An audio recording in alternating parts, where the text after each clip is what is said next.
Hello people! Isa ka rin bang first time fur parent? Panoorin mo ang video na ito para magkaroon ka ng idea sa mga basic needs nila.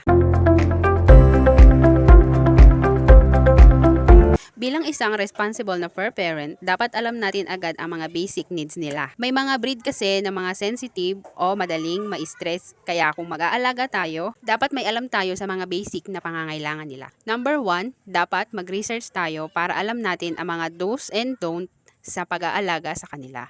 Next is, dapat may cage muna sila. Bakit dapat may cage? Pwede namang wala. Importante ang cage pag puppy pa sila, yung sobrang bata pa, yung ilang months pa lang sila. At hindi pa kumpleto ang vaccine. Kasi pag hindi pa kumpleto, may posibilidad na magkasakit sila. Next is, dog food. Kahit anong brand naman pwede or pwede kang magtanong sa mismong pinanggalingan ng puppy mo or kung saan mo siya binili. Next naman, pag may pagkain, syempre dapat may pagkainan. Bahala na kayo kung anong style ang gusto nyo. Pwede na rin nila tong gamitin pag iinom na sila kung wala ka pang budget. Gasan mo na lang. Next is vitamins. Syempre, para mapanatili natin silang malusog. Ito nga pala ang gamit ko, LC Vit. Mabibili mo siya online o sa mga bilihan ng mga dog food or feeds. Next is dextrose powder. Importante din ito kasi anti-stress siya lalo na kung masyado pang puppy at naninibago sa environment. Kaya dapat lagi kayong mag-stock nito. Affordable din naman siya, pwede mong mabili online or sa bilihan ng feeds. Next, hygiene naman nila. Importante din siya lalo na sa mga mabalahibong breed para mapanatili ang ganda ng balahibo. Actually, sa lahat ng breed, importante ito para mapanatiling mabango at malinis ang ating fur babies. Ang binibili ko, 1 gallon na. Nire-refill ko lang sa ganitong lagayan. Pwede mo siya mabili online, affordable lang naman. Kung nagtitipid kayo, yun na lang bilhin. At syempre, ang pinaka-importante sa lahat, nabanggit ko na siya kanina. Ito nga yung vaccine.